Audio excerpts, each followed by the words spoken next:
This course is designed to include a full didactic lecture session as well as a full hands-on practical lab session, both taught by STS expert faculty and both designed to focus and highlight the technical aspects of performing robotic general thoracic pulmonary, esophageal, and mediastinal procedures. We will discuss not only surgical details, but we'll also discuss important topics like efficiency in the operating room, the finances that go into building a robotic thoracic practice. One exciting addition we have in the meeting this year is the wet lab. The attendees will be able to actually perform robotic surgical procedures in the lab under the guidance and supervision of the thoracic experts.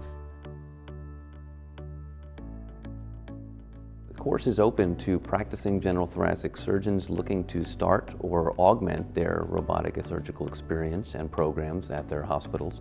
as well as surgical trainees and any other member of the surgical team, such as physician's assistants or CRNAs, who will be part of the team that are really critical to building a successful program as well. We have an outstanding faculty that are dedicated to bringing their experience and sharing it with you, so we really look forward to seeing you in May in Atlanta.